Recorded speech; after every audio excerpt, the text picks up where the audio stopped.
when we had a chat with Luis yesterday, and so we actually are going to be doing an announcement here shortly, but we're going to be doing a Twitch stream interview with Luis here in the next couple of days. If any of you would be interested in joining us, I believe it's going to be Wednesday at 8 p.m. Central, so 6 p.m. East or Pacific time. Yeah. So we're going to chat with Luis about some of the upcoming books from the Lost Omens line. So if you guys have some questions or anything that you want to talk to him about, we're going to be doing a chat at the time and asking some questions from the audience as well. Yes, we are. Sorry, I had to get my announcer voice going. Mm-hmm. So yeah, and it's going to be, I believe, it's myself, Heather, and Jessica. Is that correct? I think that's the plan. Yep. All right.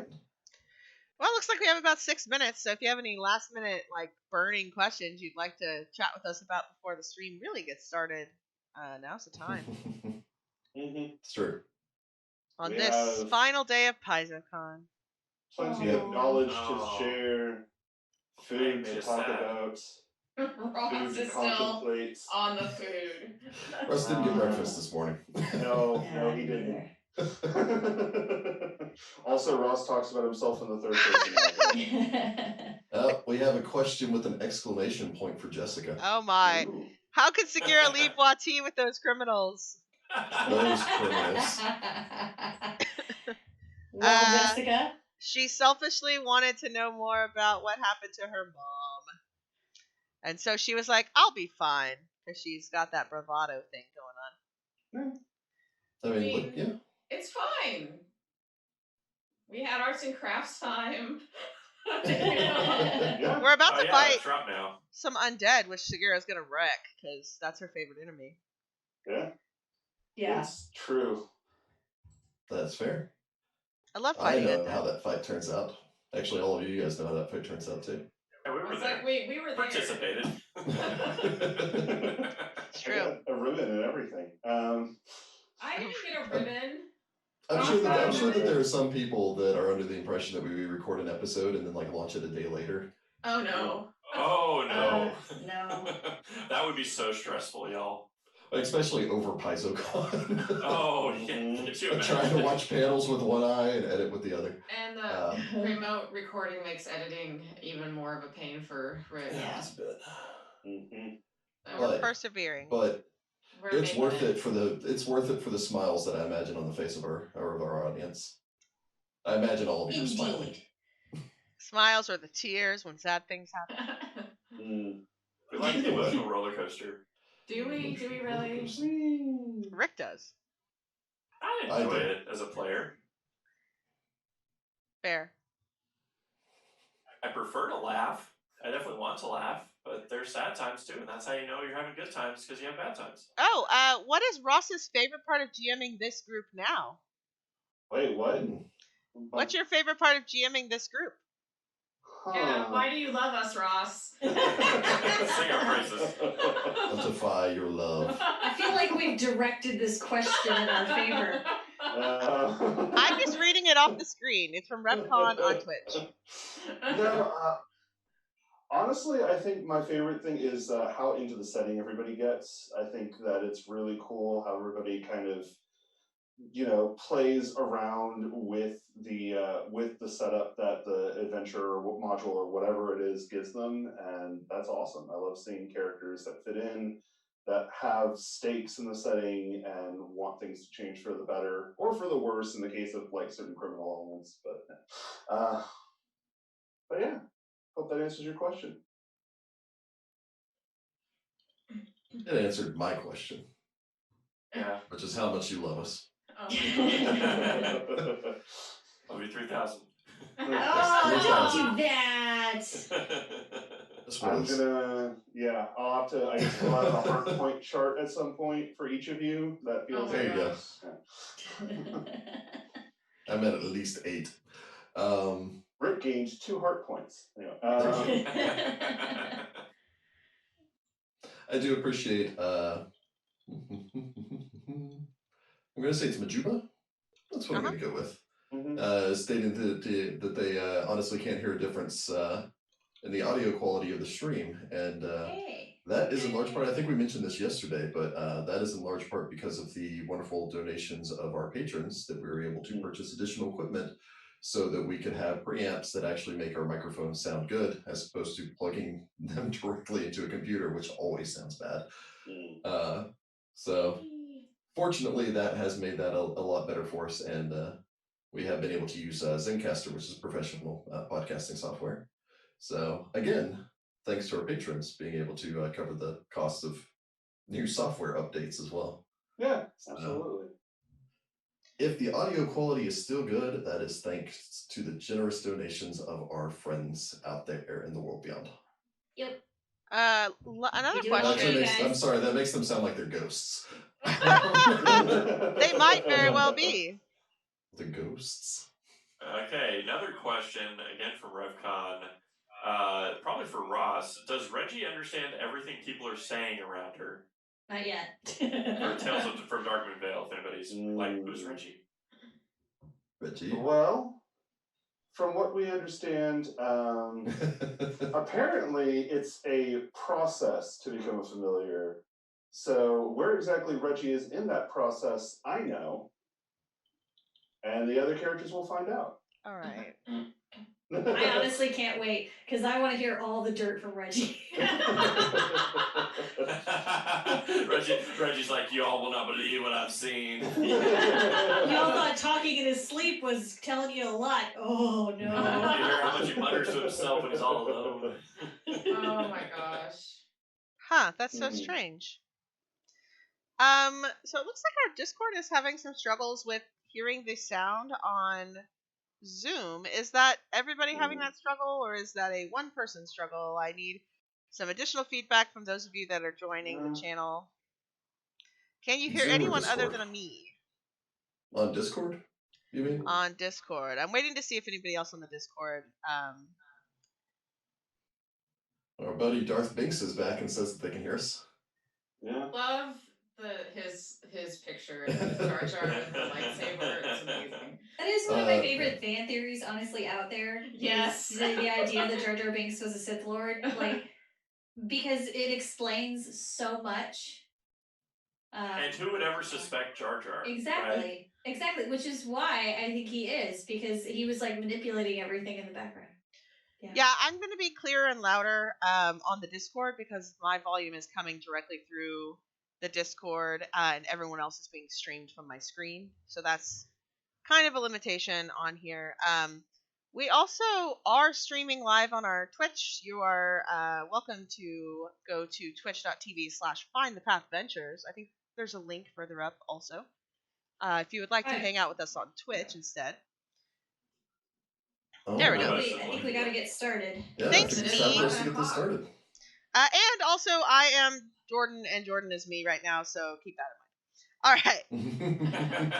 That's just a thing. So let's get started. So we're gonna start today by looking at some of our work from yesterday, doing a little recap of what we came up with. And Rick was kind enough. I think it was a combination effort of Rick and Rachel, but Rick was kind enough to actually make a character sheet. I've posted these links in the Discord chat as well. But essentially, this is our ancient elf from yesterday. We built this character. She is an elf. She is a forlorn elf. She has the cursed family background. She is a sorceress. We added, she's from Ustalaw. It looks like we've kitted her out a little bit with a deity, Pharasma, which makes sense.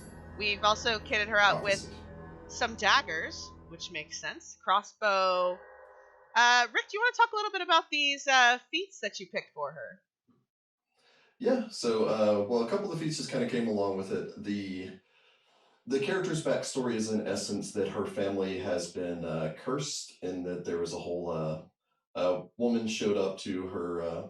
Her father her ancestor took place in the War of the Shining Crusade, and then afterwards was awarded a castle and land and titles. And when the family that used to have the castle showed back up and wanted to collect some heirlooms, he refused them. The lady in question cursed him that his family line would end because of he would be killed by his fairest daughter, which he took to be his daughter with silver hair, unlike his own black hair. And so he killed his daughter, which was a betrayal of trust when they were least expecting it, which, for those of you familiar with monster statistics, usually leads to banshees. And as such, a banshee has hunted the family ever since. When the second-born daughter, or when the second-born daughter is born, returns back to kill the patriarch, unless the patriarch kills his own second-born daughter. So it's kind of a vicious cycle there.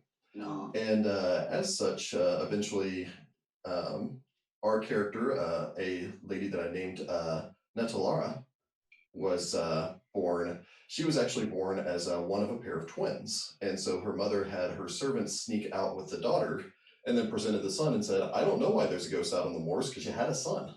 And then the daughter was raised out there on her own. So, must be unrelated, an unrelated ghost. Must be unrelated. So I It went is with Ustalav. the ancient elf heritage, in large part because the ancient elf heritage means it's a strong connection to your elven ancestry. In addition to that, it gives you access at first level to the multi-class dedication.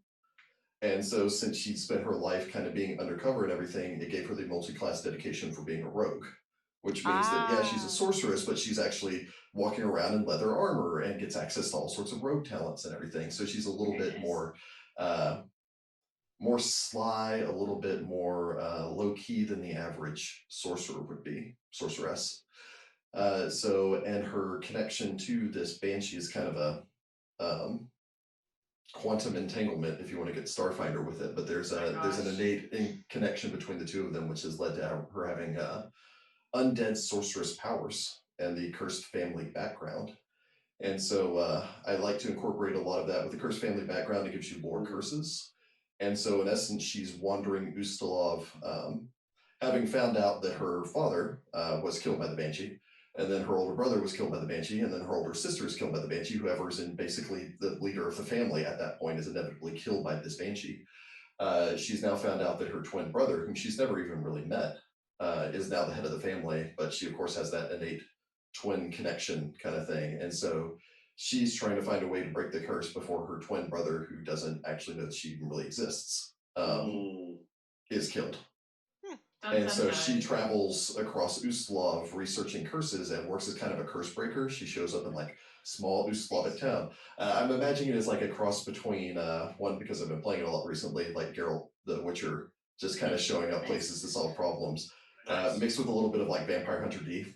Yeah. Where they just she just roams from town to town, but then inevitably they find out that instead of being a rogue, she's actually this sorceress with undead powers, and then pitchforks and torches come out and they chase her away. Good old Ustalav. It's true. All right. So that is our dynamic character. That is the character we have sat down at our first session with.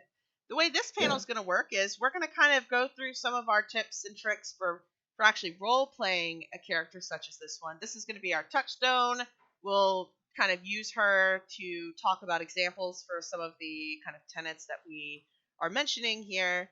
And of course, as we go, if you have any questions or you want to say anything, any fun comments, post them either in the Discord text channel or in the Twitch comments, and we'll be monitoring those. Let's go ahead and start with just some basics on role playing in a dynamic way. Quick English teacher reminder: dynamic is the opposite of static. So a static character is one that never changes; they're always the same. A dynamic character is one that's going to evolve over time. So that's the kind of character that we're talking about here. They're usually a little more interesting, and they're a little more fun to play with and just to play. So, what do we have for some tips on how do we do this? Yeah, how do I do this? Does someone else want to take that, or do we? I'll take it. I think it's a pretty overarching question. Yep. So, Jordan, take it away. Yeah, I think the biggest thing that I find that makes a difference between what feels like a static character and a dynamic character is actually caring about the NPCs, the player characters, the story that you're doing, building that relationship over time, and then seeing how that relationship actually influences your character. Because we are all influenced by the people around us. Like our development is based on the experiences that we have, and so actually having relationships is part of good role play, and remembering. So part of that is being invested and even being a little vulnerable. So you might have this deep secret in your backstory that you don't really tell anybody, but your adventuring group, after a while, you feel comfortable enough with them that you open up about this horrible tragedy that you've had, this curse upon your family. And Yeah. I think that those moments where you are very vulnerable, that is some of the rawest role play that you get. Like that's when if you're invested as a player in your character, like you're gonna actually feel that more so than just like, oh, he says it's no big deal and just moves on. Well, and kind of using this character that we've created as an example. I mean, just from Rick's description, you can tell that this character is probably a bit of a loner and doesn't have a lot of relationships because they get driven out once their secret is kind of exposed. And so, if they do end up with an adventuring party, it's probably going to be slow to the uptake for them to trust and want to interact with their group, and like slowly kind of giving bits of this character to the other characters, like revealing parts of their past and gaining that trust is how you create that dynamic character. They went from this loner to, hey, I have a family. Yeah, and that's The a family huge you choose. that's a Exactly. huge piece is building. I mean, it's a cooperative game. This isn't a game with just one Mhm. character. So a lot of Yeah. what's going to make characters interesting and feel real is kind of building those relationships with fellow PCs. Some of that is making sure you reach out to people or try. Like, there's a difference between playing a loner and playing a loner for life. Mhm. Yeah. Playing a loner for life is not ever going to work, but playing a loner who wants to be part of something but is just nervous about it or has kind of a block and is working through that is interesting. But you can also, outside of character, talk to the other people at your table and be like, hey, this is a character that really wants to be part of the group, but they're going to need somebody to kind of pull them in some. And then you can kind of Mhm. work with your table to build those relationships. And don't Yeah. be afraid to build relationships with the NPCs as well. I mean, Mhm. Yeah. going Definitely. back to our Mummy's Mask adventure path, like Falso could have been a one-off. We kind of made fun of this guy in the bar, but now he's like a staple, and he's one of the fan favorites. So I mean, just because they're an NPC doesn't necessarily mean they can't contribute to the story in some way eventually. Yeah. So don't be afraid for your characters to make friends with NPCs. That's true. Yes, and along that same line, even if it's a character that does seem like they're going to be short-lived, like if you're doing an adventure and it only takes place in a town, and the GM brings in a character that's obviously like, here's a young girl and she's been cursed, and you're trying to help out and alleviate that curse. Feel free to let your character and let yourself become attached to this child, and have an understanding. And if that character, don't assume that the GM's just going to be attempting to manipulate your emotions. They might be, but And if it's you. experiencing those emotions is part of the story.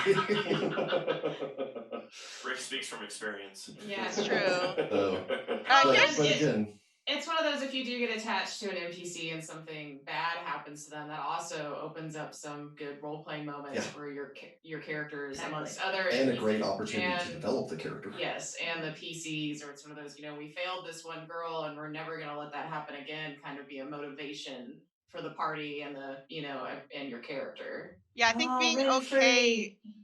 okay with losing, like sometimes you are not gonna Yeah. win. It's a game of luck and dice, and but being able to take kind of those failures and either let them impact your character or kind of play off them for motivation, that can be a really powerful tool as well. Yeah, Or you it's could die. it's the refusal of the quest element where it kind of comes up, where you're set back. Just to throw out a pop culture reference, as far as that's concerned, Luana does that amazingly when she Mhm. refuses the quest most of the way through the story. Minor spoiler there, but then re-embraces it and becomes the hero, and that's a character growth. Mhm. It's getting back up after you've been knocked down. Unpopular opinion: Moana is better than Frozen. No, Why I are we agree. talking about this? Yeah. All right. As Off the topic. moderator, I silence Rachel on Disney topics. Hey, I kept it down to one sentence. It's Y'all are the true. ones that kept It's it fine. going. Here's a good question kind of related to that. How do you incorporate an interesting dynamic character into a game without completely dominating the game? So what are some tips for getting the other players involved? I talked a little bit about just talking to them, but what are some other things that you could do? It is hard if you're in a new group to come in, you're a strong role player, maybe everybody else is newer to the game, but it can't just be you talking all the time. So what advice do we have for that? One of the things that I would say is just kind of, this is kind of something that works with improv too, is the yes and thing. Like if you have characters that are connected and somebody brings up something, don't just be like, oh yeah, I remember that. Add to the conversation, and that kind of helps people role play because you leave them an open end, so they have to respond. You don't just end the conversation in a way that way Yep. it kind of encourages people to role play. And if you are a good role player, one of the things that I've actually learned this in the professional world, and it works well in Pathfinder also, is to actually call on somebody and ask them for their opinion directly. Even if you're just getting like I don't really have a strong opinion on that, that's still a chance for them to say something about their character. And I think that a lot of times we get nervous around, a new group of people. You don't know what they're going to think about you, and if you have that person that comes out to you and says, hey, I want to hear your opinion, then that gives you a little bit more confidence to want to speak up. Yeah, So that's a good way to not dominate. I think you could also start with, some more casual experiences, like whenever you're traveling with your group and you're going to have to camp for the night, rather than just kind of hand waving it and saying, oh, it's the next day, say, hey, at the campfire that night, I decided to ask so and so this question, and keep it in kind of a very casual thing. And then whenever you start building this story, it's going to be easier to open up and have those conversations. Yeah, role playing tends to be something that's harder for newer players, especially if they've not done a game like this before. So if you're familiar with it and are a strong role player, like Rachel and Jordan said, it's kind of one of those. If you kind of open the door, they'll start to feel more comfortable with it, and then everybody will be role playing, not just one or two people. Yeah, I would also say it's a great opportunity, especially when you're dealing with combat situations, or even if you're doing a dungeon crawl, to incorporate things like saying, that was an amazing strike after someone gets a critical hit, and then after the battle going, where did you learn to fight, or how did you learn this technique, or where did you learn this spell, or that was a great item, where'd you pick this up, or who taught you these, and just giving them an opportunity to expand on their backstory. Just think of it as opening up doors, just giving them a one end to say, hey, I really like this element of your character. What did you learn, or how did you learn to do this, or where did you go to school? And also not always relying on the narrative part. You'd be like, oh, Yeah. well, my character does this. No, go ahead and act it out. Say the things in character, and that's going to help the people who are less comfortable with it be like, oh, okay, they did it that way. I could do that. Yeah, you're Just- gonna learn. You're gonna learn from the people that you are playing with when you're new. Like Mhm. Jordan, Rachel, and I were new, and the only person who played in that first game with us was Ross, who's an amazing role player. So we all kind of learned Yes. by following his lead on how to do some of this stuff. And so, if So you get all to be that y'all can person, thank Ross for Find the Path. I was gonna say I remember back to our first Also, I split was there. session. Ross, also Rick Ross GM. got us role playing for That 10 Rick guy minutes. was He was there. so good. It was really good.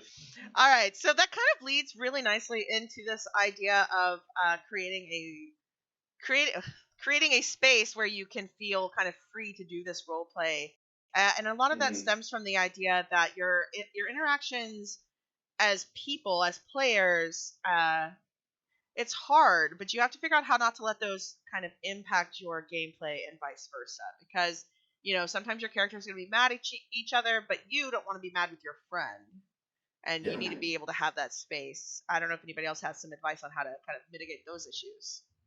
I mean, a lot of that is just communication. Yeah.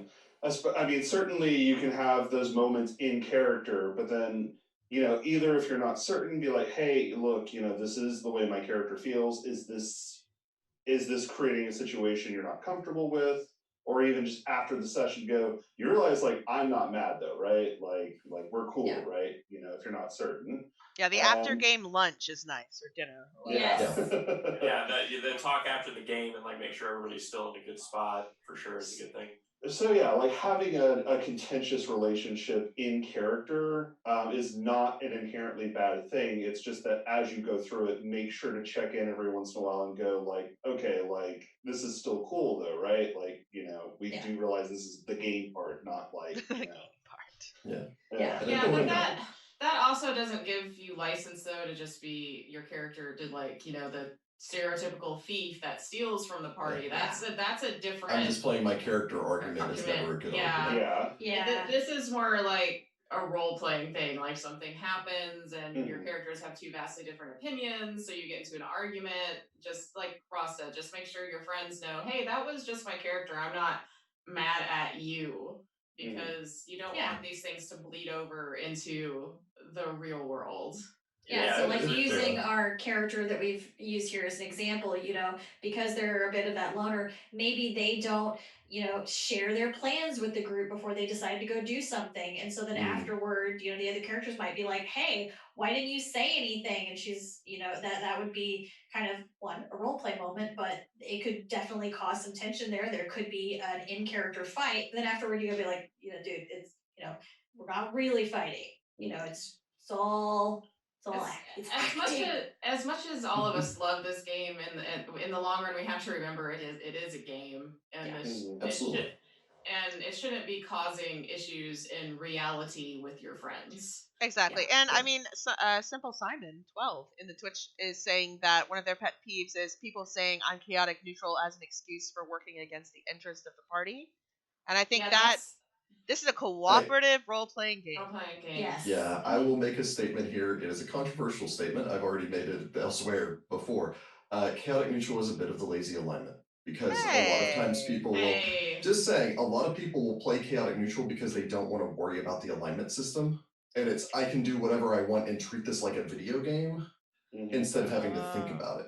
And that's what a lot of people default to chaotic neutral is. I can do good things, I can do evil things, I can break any of the laws that I want, I can go into the house and take whatever I want because it's for the greater good, blah, blah, blah. So and if somebody calls them out on it, they're just like, oh, I'm chaotic. Well, I'm playing my alignment.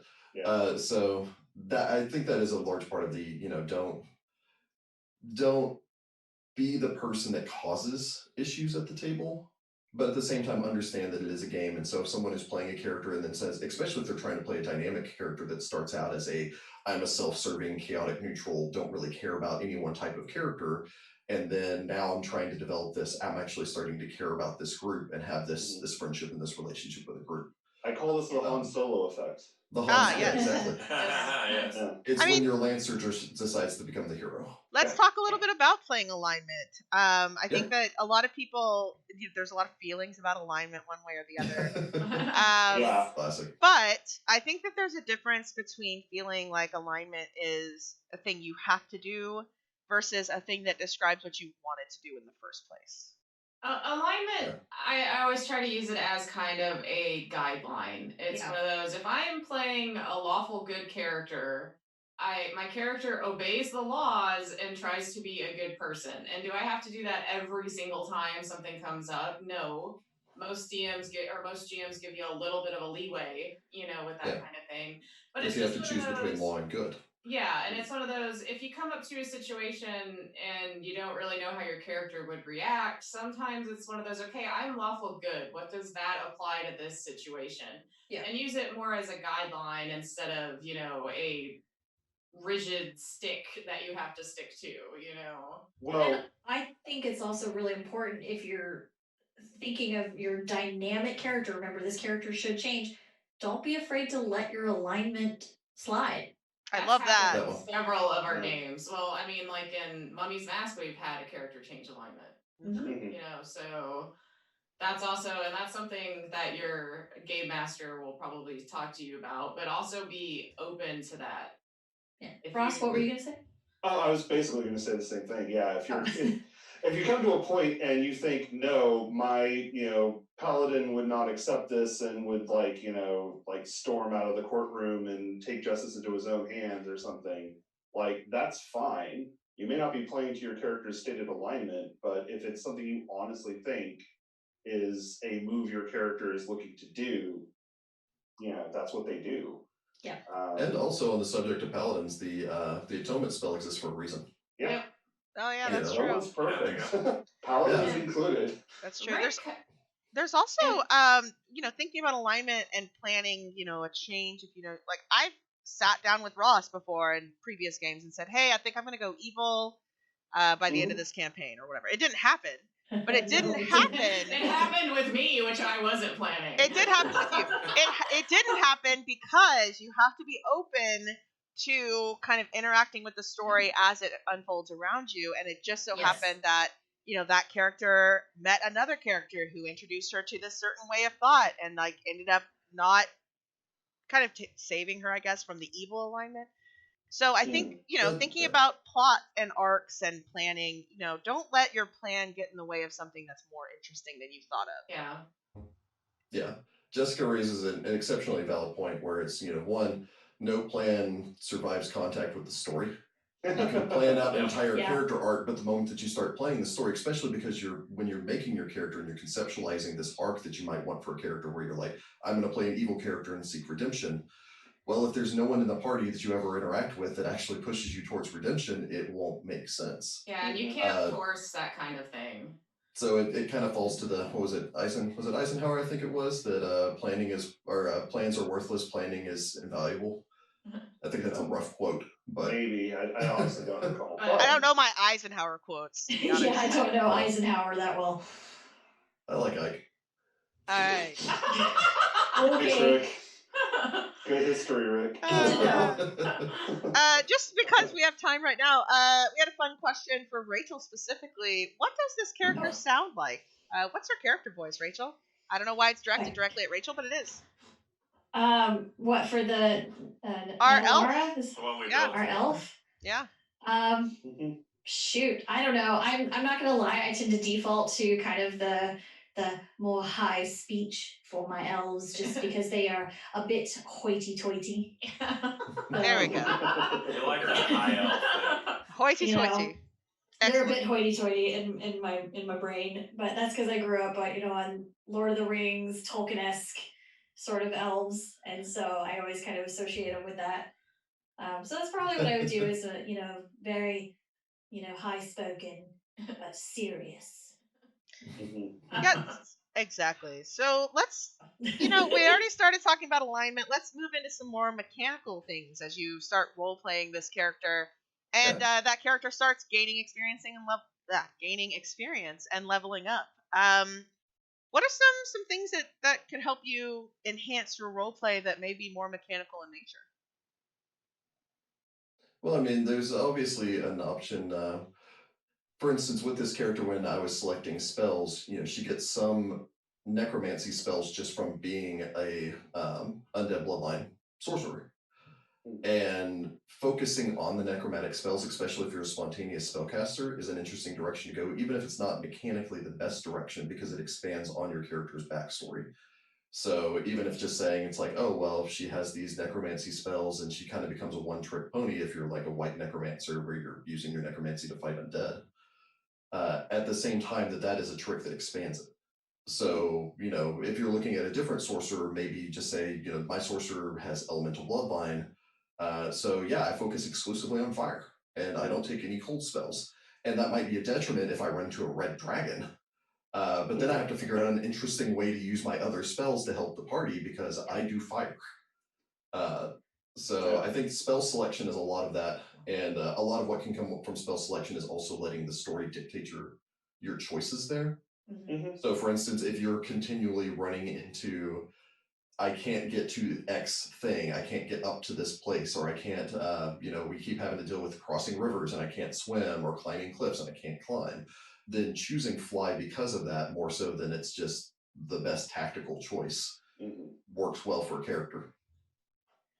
So that's true. And I mean, there's plenty of reasons. It's like it can still be somewhat crunchy as well, but it's like if you're running into mobs of enemies all the time, maybe look into learning a spell like web or something like that, so you Yeah. can deal with multiple people.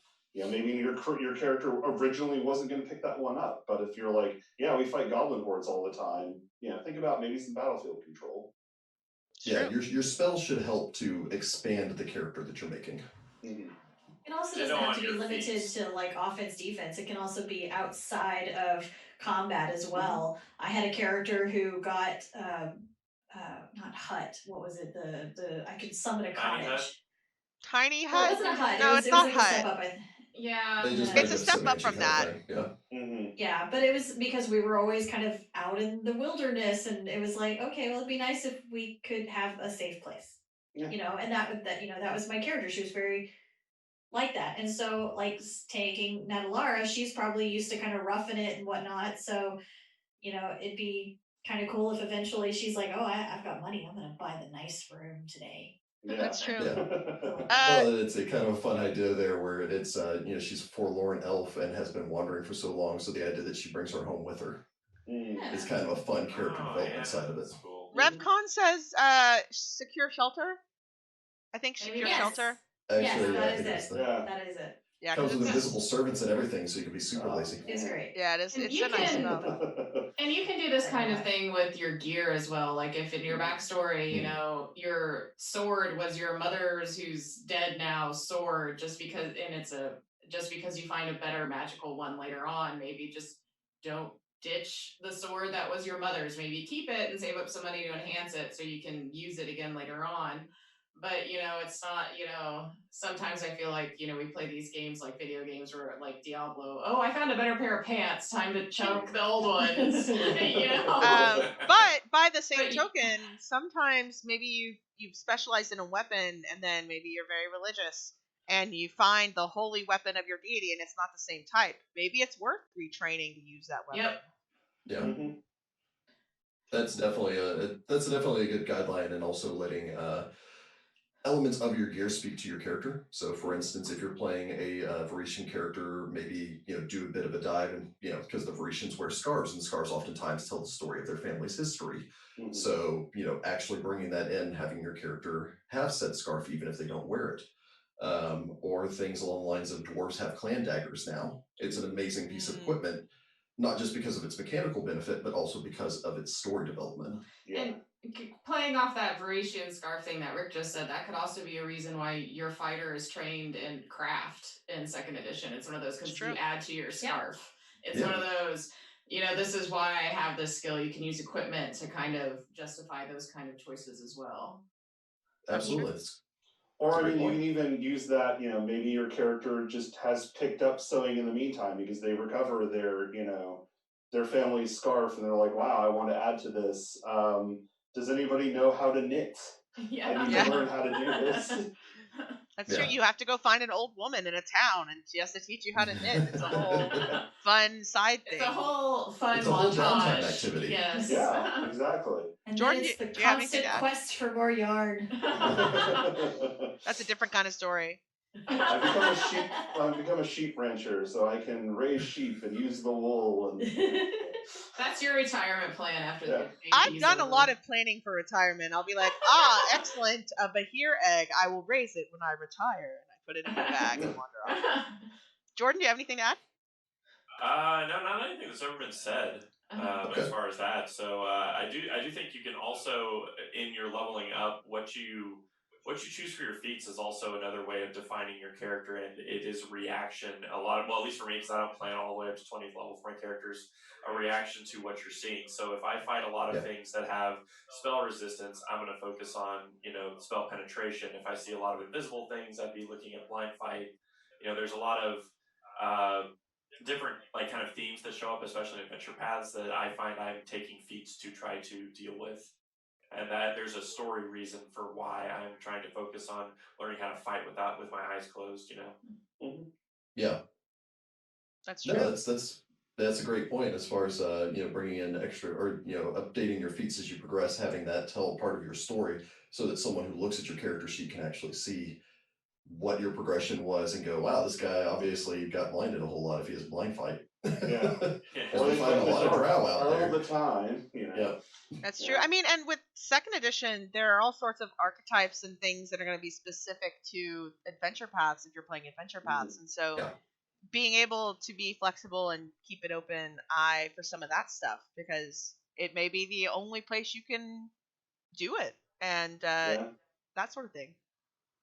I mean, like if you're playing in Chiliax and you encounter, say, the Bellflower Network, and it's like maybe your character originally wasn't really going to be into that, but then you just your character starts to really connect with the Bellflower Tillers and getting stuff going, and then you're like, you know what, I want to take an archetype that helps me out with that because I think they're cool. Ross went the we're in Chiliax, so Bellflower Network good way, and I was like, Hell Knights. Oh wait, he said Bellflower. That's another option, yes. Different folks, different folks.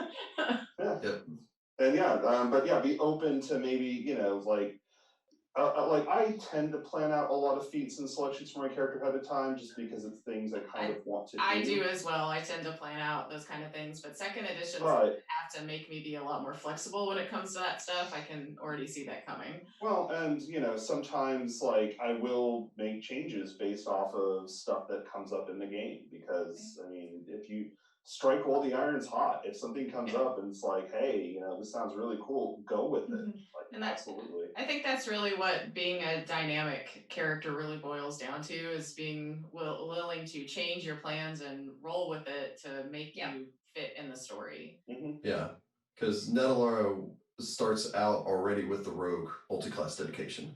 So I mean, she's already kind of a split class, but if she takes her 2 requisite rogue feats and opens herself up to have another dedication, and she happens to find someone who's finds this great warrior and decides, you know what, I need more martial skills if I'm going to take on this banshee that's been plaguing my family for generations, then maybe eventually, or even that, or just meets like a paladin or something, and it's like she's neutral good right now, but maybe she can work with the paladin. You can have an arc that takes her from neutral good to lawful good, take a champion dedication, and then suddenly you have new champion powers to help you fight undead. And always kind of communicate these ideas to your GM, because they can't always read your mind. So it's one of those, hey, this is something my character would be really interested in.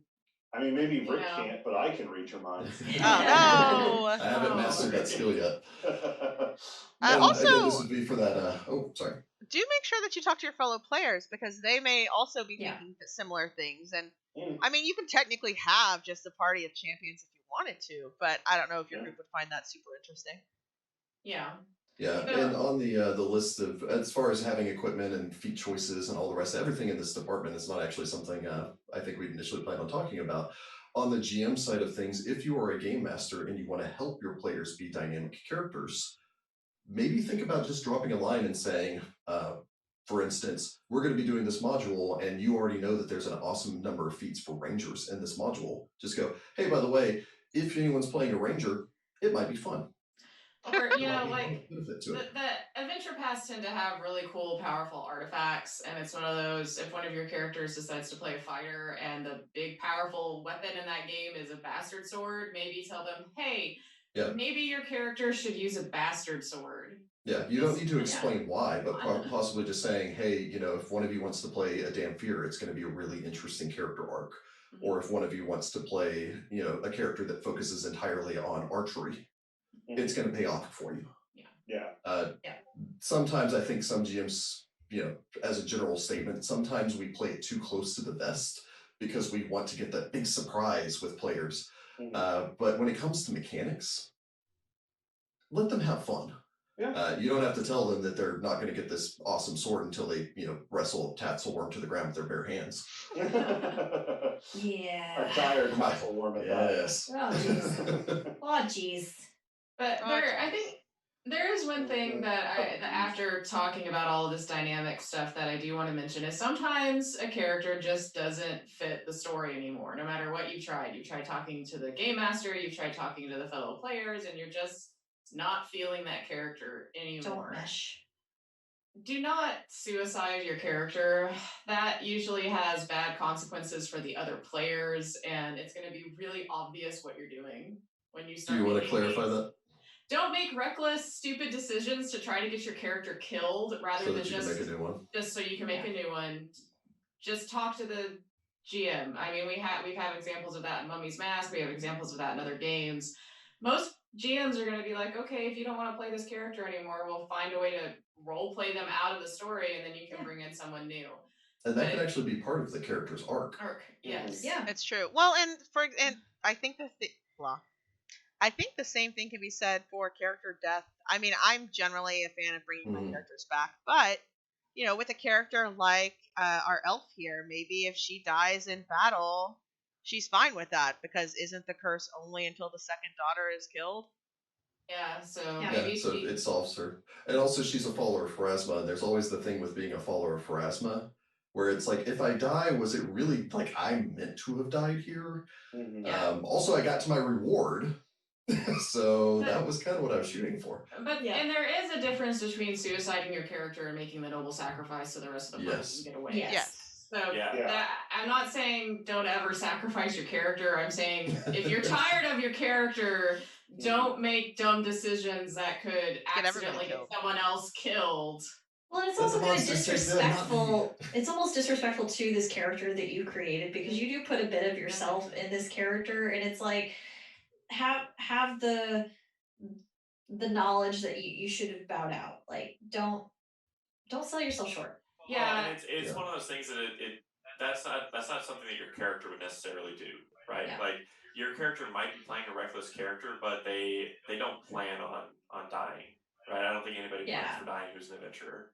Yeah. So Well- and if you retire, plan to try to avoid it. and you never know if you retire a character, maybe in a different adventure path, you're like, hey, this character would actually really work for that, and you can bring them back into another game eventually. But if you've done something really dumb and that character's dead, then they're gone. There's not a way to use them again. That's true. So any final thoughts on this before we open up just for some Q&A? I have a few questions already kind of queued up for us, but any other thoughts on this? I think that as far as having like a character, looking at our character that we've made with Netalara and looking at some of the suggestions that we made, I think Rach brought up a really good point where she was saying about having that character, become open up and start to trust the other members of her party is going to be a really interesting character arc for this person. Being able to select new spells as she levels up that further expands this. I don't actually have control over where my sorceress powers come from. It's this curse in my family line. So I keep up getting all these necromancy spells that I don't really want, but I now have to find a use for them or a way to implement them. Beyond that, in the background that I wrote, I specifically, I think it was the last line I mentioned on there, that unknown to her, after the death of her other children, her mother revealed her existence to her twin brother, who now seeks her as a way to stop the family's curse. So seeding in plot hooks into your character's backstory that then you can then develop as you're playing the character, where you don't know that you have another brother is he hunting you down to kill you? Is he hunting you down to help you try to kill this banshee? Yeah. What's going on there? Yeah. That leads perfectly into a question. The question is, how much license do you give a GM to develop your backstory? I feel like I need to step back. I always leave a few open-ended things in my backstories for the game masters to kind of play with and bring those elements back in. I'm kind of estranged from my family, but now I'm back in the city, but I haven't ever really said how any interactions with the family have gone. That way, if I run into those people, there's a role-playing opportunity. We kind of talked about this, I think, a little bit yesterday. You don't want everything tied up in a nice little bow, because then the GM doesn't have anything to work with, and that doesn't really lead towards you being dynamic. That actually only makes your character a little bit more static, because they don't have those things to pull from. And I think a large part of that is you do have to relinquish a little bit of control to the game master, which can be hard for people, because we make these characters, we love our characters, and for one way or another. But I do trust that, if I leave some bits open for Rick, that he's gonna go with those in a way that's interesting and will really, help me bring the character to life, rather than, ruin it or something like that. And sometimes those things come back. Sometimes you think things that are tied up in a nice little bow come back, and you're like, "What?" Yeah. Like in one of our Yeah. games, I thought my character's father was dead, and then Ross was like, "Surprise!" And I was like, "Oh, this was not what I was expecting." That is So you true. so you can have some fun surprises even with things that you think are tied up. You just have to put faith in your GM that they're going to do things that they feel like is best for the story and your character. I also think that Rick played a little bit of his GM card there, because I generally wouldn't have included anything that my brother was doing necessarily in my backstory, but that's 100% what a GM would think if they read that backstory. And so the idea that Rick added that last bit about how the brother's also looking for her, that's actually something a GM typically would do, I think. Yeah. But you left the opening by just saying you had a brother out there that you didn't know. And Yeah. so what happens with that person is up to the GM. As long as they're not going to do, like, if they do something completely horrible with it, you can in real life just be like, hey, that sucked and I didn't like that. Can we not have that be how it was? Yeah. And So- that goes back to that communication. Yeah. Yeah. It also Communication and goes back to trust. having trust. Yes. Yeah. Jordan, anything? Yeah, like- You need to have. For me, I think the biggest thing is it's up to your comfort level and how much you trust the GM. So for me, I always look at it as I put in the foundation, the scaffolding, the general layout of the building. I tend to want the GM to put the paint on, right, to really complete the house. That's a nice Actually, analogy. yeah, I really like Yeah. that analogy. That's a good one, Jordan. Yeah, because the thing for me is that I know generally how I want to play my character, and I know the things that I want to have been like their core moments, right? Like if you're montaging their intro, these are the key points I want to hit. But I don't write long backstories, guys. I write like maybe 600-700 words usually. It's And long for some people, though. yeah, it's long for some people, but I mean, if you're doing an elf and you've got 150, 200 years to go through, there's a lot of gaps in between that. if Bullet you're gonna- points. you know, Bullet so yeah, points, so sometimes I've even done bullet points of like, here's the major events that I want to have be canonical to my character, and then there's gaps in there where something else could come in, and maybe they a main NPC that is going to be central to one of the books of the adventure path. I will know because the GM says, oh yeah, in your backstory you had this thing happen to you that maybe he forgot, right? Yeah.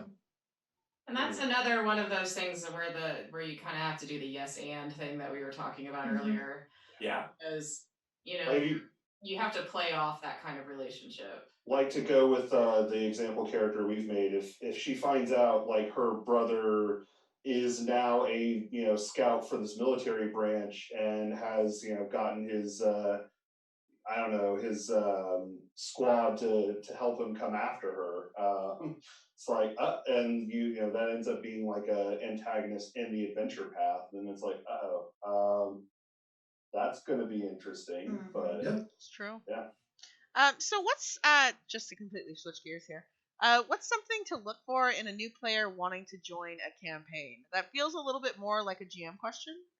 I'm not 100% sure what the angle of the question is, but that is word for word. What's something to look for in a new player wanting to join a campaign? Probably more like whether or not they met, like whether or not someone would mesh with the group. Like, how would you know? Maybe. Yeah, I feel like there's a little bit of three things on there. First off, we all know how difficult it can be to coordinate a group of adults to play a game. And so making certain that they're going to be willing to dedicate the same amount of time that everyone else is, so that you don't introduce them to a campaign and then suddenly the second or third week they're not able to make a session.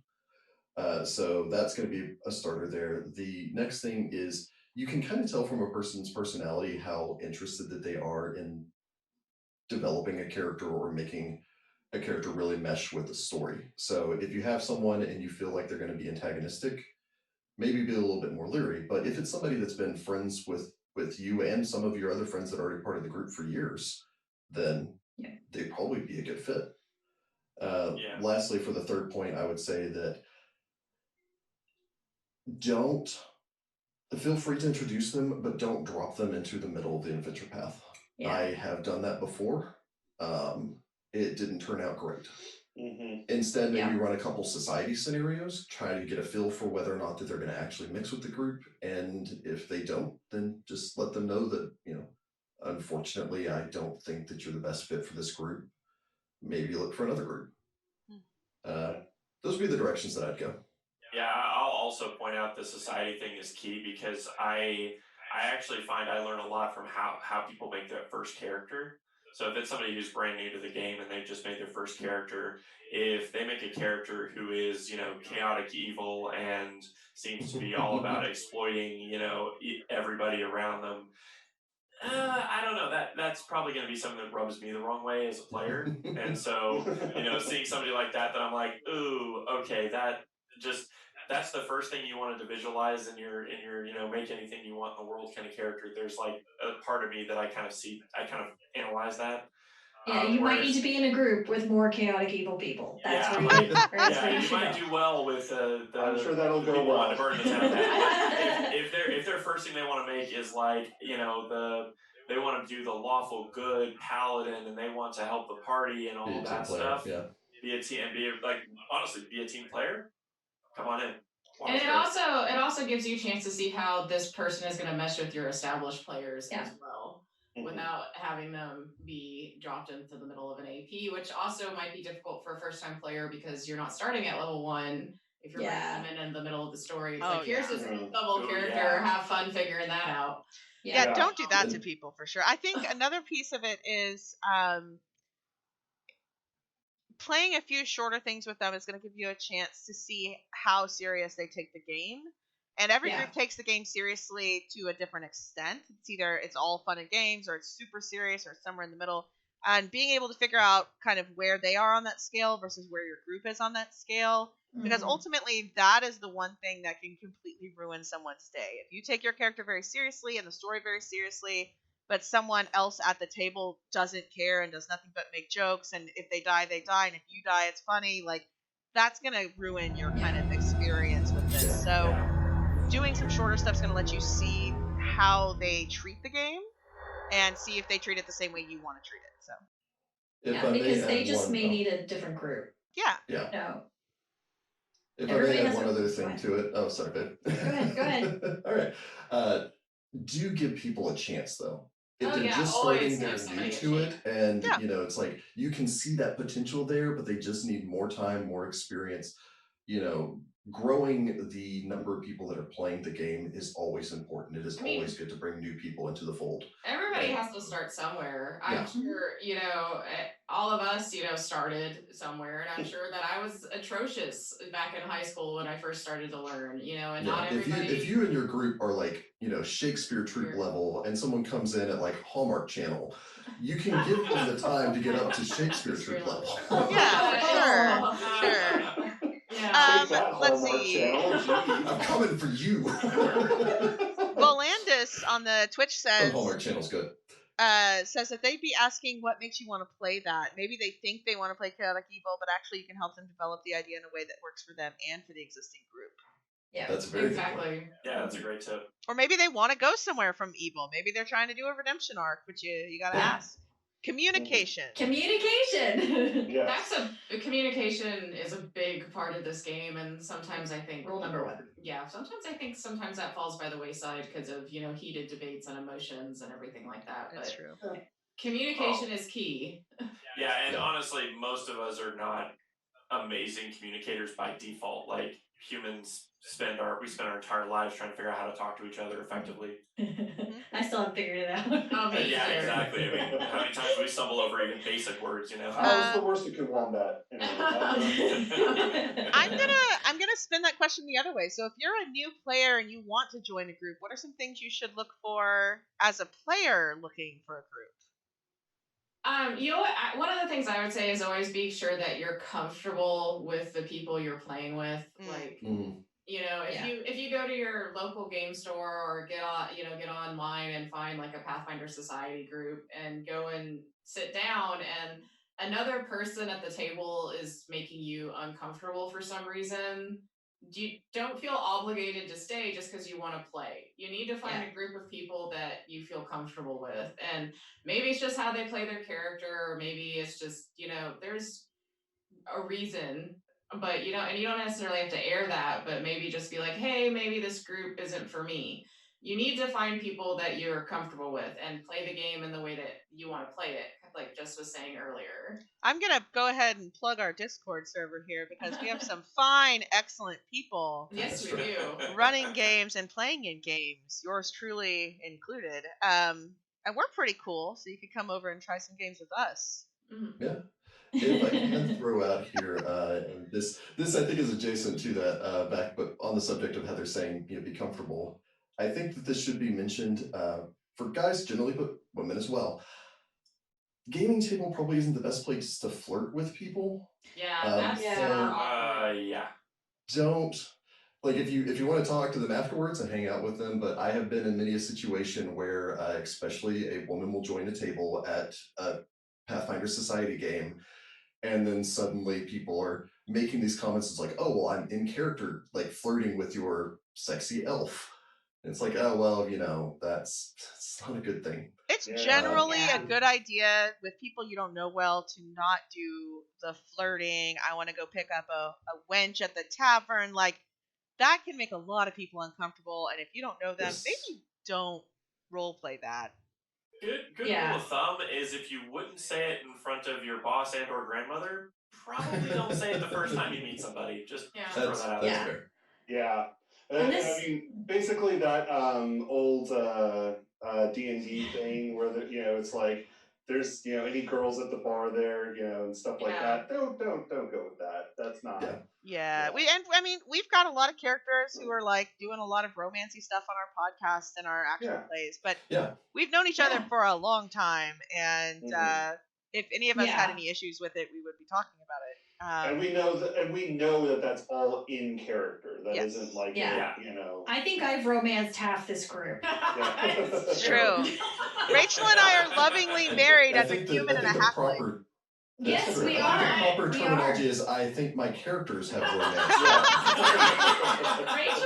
Rachel and I also have a set of characters that are married. Yeah. But yeah, I mean that, and that's great for a group of friends that have been playing together for a long time. But if you're just meeting somebody, be respectful of everyone else's boundaries and understand that everyone is there to play a game. Yeah. Not necessarily do anything else. Yeah, and if something develops organically through the game with your characters, that's great. And if something develops organically through you and another player, though, again, keep it outside the game. I mean, Rick and I are married. But we did not bring that to the table. It's awkward. Like just I don't think you guys have ever played a married couple. Actually, now that I'm thinking back, no. And I don't think I will point out. I don't think Rick's ever ended up killing a Rachel character. Not yet, anyway. I try, but she makes so sturdy characters. I will point out, Jessica, that you've saved my character from death every time. Yeah. I will point out all of Jordan's characters that I kill is because he dump stats con. Jordan kills the bejesus out of my characters. I think he's killed me so many times. It's a totally different thing when I'm a GM. All right, let's see. Dice luck is different. I think we have time for another question. Wimple, that's fun. Riddy Wimple says, my latest group has some people that journal the game, and it really develops the story in a way I've never seen in other campaigns. It's really expanded our game in a whole new way, and the characters have all grown a bit of depth that wasn't there before. So it's a little tip, I guess, about journaling. Yeah, journaling's a great direction to go. I used to do that in high school, but I don't have enough time anymore. I used to keep it. After every session, I used to write a journal entry from my character's point of view, but I just, unfortunately, it was fun, but I just don't have, and it's awesome if you have the time, but I just don't anymore. Now, that being said, you can, at the table, jot down some notes. I'm going to say this as somebody who's really bad at jotting down notes and that I never do it, but writing down some notes about what's happening will help reinforce it in your mind, and also it's better roleplay to not be like, so Mr. What was his name again? Yeah, I'm real bad with character names. I tend to write those down for sure. I have a crazy sticky note that's just like, well, now I think it's like 4 or 5, but I just like write down notes, and then I have to figure out which sticky note has the things. That's why I'm not the timekeeper. I'm the post-it queen. I'm always asking, where's my post-its? Oh, sorry. All A right. great thing that I heard on the Paizo message boards was also a group that did, they were doing society stuff and they would rotate who would write a vignette. And Oh, then that's it kind would of only be cool. about 500 words. And then the GM would read that while he, like at the beginning of each session to show what a character was doing during the downtime. That's pretty fun. Oh, cool. And so that's I think that cool. that's like a great idea for a way to further develop it. If you want to rotate that through with your players, where every session you just do a quick, this is what this character's thinking right now or going through. It's a handful of other comments from the Discord and the Twitch on this. Darth Binks's Fate campaign takes real-time notes in a shared Google Doc that they think would be interesting to try for their Pathfinder games. But essentially, Yeah, everybody That's a has good it up. idea. That's cool. Somebody else says that as a GM, you can actually see how much they misunderstood what you said, or what you might need to reinforce or make them remember. And you can also see when they fall All for the the words I wrong note. mispronounce. It's just a list of words. Gigi, I guess last question. I guess we have like 2 minutes. Gigi, wow. It's not really a question so much as a suggestion, I guess. But when it comes to a specific weapon or armor type, I change the item in the module to suit the character, especially if they have gone with something in character that's more interesting or story focused. Yeah, that's definitely a good idea. And sometimes some certain weapons will actually bestow proficiencies on them, things like that. But changing small elements of the story to make it more interesting or to make it connect better with the character is always a good idea. If you don't feel like just going openly and saying, "Hey, there's a cool bastard sword in here. Why don't you use a bastard sword?" If that person uses a long sword, that's not going to be much of a change. Yeah. But mind you, if it's also one of those, this takes place in Osirian and the person uses, a chainsaw, it might be difficult Are to we justify that more. going back to our android from Our android from Numeria, I really wish that we had that. Or android from Osirian, I really wish we had that character. No. All right, I have who one final uses one of question. those chainsaw swords? Yeah. Mostly because it's a very good question, so I'm going to just make it fit in here. As a GM, so I guess this is for GMs at the table, how would you handle one PC playing scenarios strategically without violence, but another PC who is very, for lack of a better term, murder happy? Oh, that's an interesting one. Mm. I think the easiest approach to it would be to provide alternative scenarios for each. So, for instance, provide an option where this character can go in, can do diplomacy, can have their character come in and talk down the enemies and get all the way through that. Basically, give them an opportunity to shine. But then be perfectly fine simply saying, and then the skeletons rush into the room and give whoever it is that wants to start swinging their sword around and murdering things. It's always a little bit easier when you're dealing with golems, skeletons, creatures that in essence aren't intelligent. So even the pacifists, quote unquote, at that point, would be much more comfortable with things that couldn't be negotiated with. Yeah. Any other thoughts from other GMs? I think if I'll look at this not just from adventure paths, but if you're like homebrewing something, and you know that that's kind of the way that your players like to play, you can cater to both by having a balance of diplomatizing adventure elements versus and then they crazy cultists just jump you kind of stuff.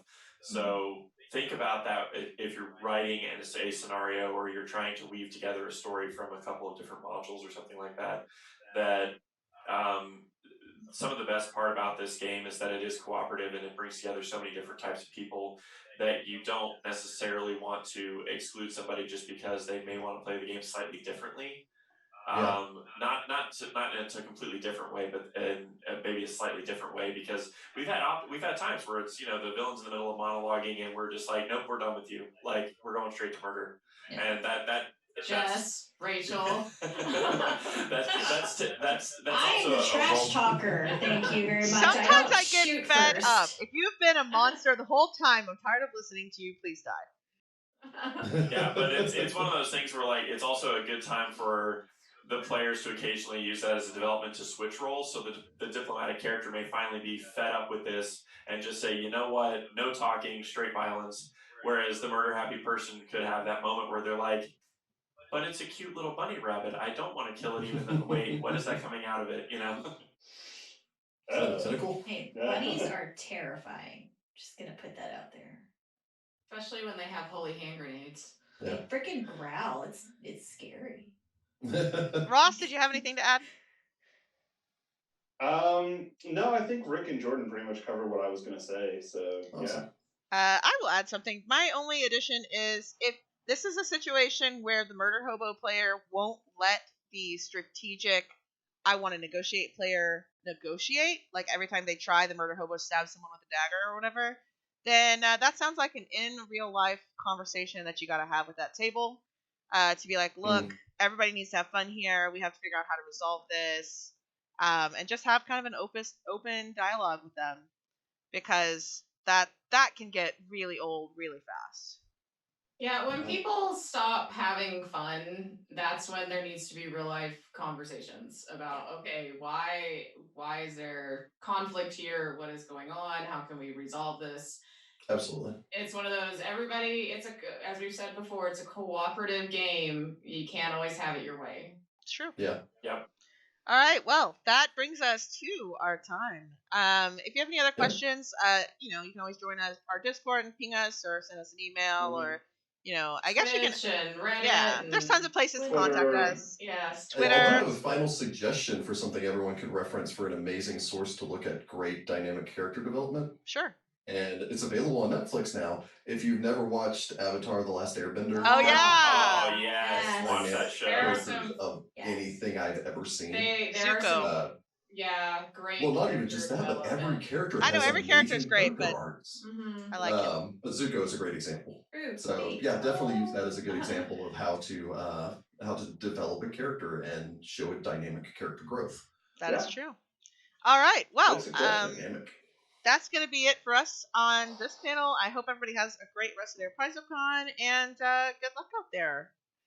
Thank you for joining us. Are we making this character sheet and this character's background available somewhere? I think we should put it on our website. Yeah, So if you want to take it for your own home game, feel free. You know what? Maybe you can write a different backstory for it. We will post it on the Patreon, but it'll just be free for everybody. So it'll be on our Patreon. Okay, yeah. Find the path. You can search for us. We're really easy to find. But yeah, I'll post that up, and that way people can use it if they want to. Yeah. All right. Well, yeah. Pre-gen Thank you all. Yeah. Yeah. Excellent. Bye, everybody. All right. Thank you. Bye. Have a wonderful PaizoCon. And wish Jess a happy birthday. Oh yeah, it's also my birthday. All right, bye. But yeah, so that's when I take my nap. this PaizoCon's been pretty good. It's kind of strange because usually you have kind of the constant stream of stuff to go and do and be in, and when it's from home, it's not quite like that. Unless you're playing. I kind of like that though, the hustle and bustle of being at the convention and getting to wander around and see people. And I miss the banquet. I miss the banquet so much. I thought about that last night. It's like I should be eating a banquet right now. I know. I should be eating some tasty whatever food and. I mean, I just like the idea that there's food. So I always like getting to sit with somebody of the Paizo staff. Is amazing. Roast beast. And getting to chat with them. That's always fun. Roast beast, whatever beast, I don't care. Whatever it is, as long as it's roasted. I'm just here for the food. That's true. I mean, we've met some pretty cool people every year that we've gone. Yeah, last year I got to sit with James Jacobs. Yeah, he laughed at me when I called. What did I call cute? And he laughed at me. I don't remember. Something horrifying. I don't know. Probably something horrifying. And then I think it was a year before that we all got to sit with fellow Texan Adam Daigle. Yeah, we did. Yeah, Daigle's fun. And then we all discovered that we were from Texas, and then there was a whole lot of Texas stories being exchanged. That's a thing. We discovered he was from Texas, but we knew we were. Well, I mean, actually, I knew that he was from Texas too. Yeah, I didn't know but that. he found out about us. Yeah, that's true. Yeah, it was good stuff. Good times. I do miss the DoubleTree cookie. Oh, yeah. When you checked in and got it, man, gosh, I missed that. Never actually had a DoubleTree cookie. Well, next year, Ross. That's what we were hoping to show you, the wonders of the DoubleTree. Well, I am here for the food, so the greatest disappointment of not doing PaizoCon live is the I don't know if you remember. Cookies. I'm going to PaizoCon primarily to eat a bunch, and then I hear the eat and stuff too. Yeah. But I'm mostly there to eat. I'm here to participate in panels and eat food, and I'm all out of panels. Oh man. Oh man, that's great. I like the Rowdy Piper vibe. There we go. I can say it eventually. Yep. Oh man. So, and again, and like Luis brought up yesterday in the Discord, it's kind of weird to not have an interview with Luis. I know. Well, we're gonna get one of those. Yeah. Granted, I just held the camera the first year that we really got to talk to him, but Hey, it was still fun. That's what I did last year. Breakfast. Fair. Let's see. Do Hello. we want to do a teaser here, Jess? Teaser. Sure. Why don't you tease them? Yeah, I can tease you people. Oh my god. This got weird. We should not do that. I like that you bring that up, but this is live, so I can't edit this out. So we shouldn't do this. It's more of a we should not continue that train of thought. It's not now that you're kind of just live dragging stream. it out.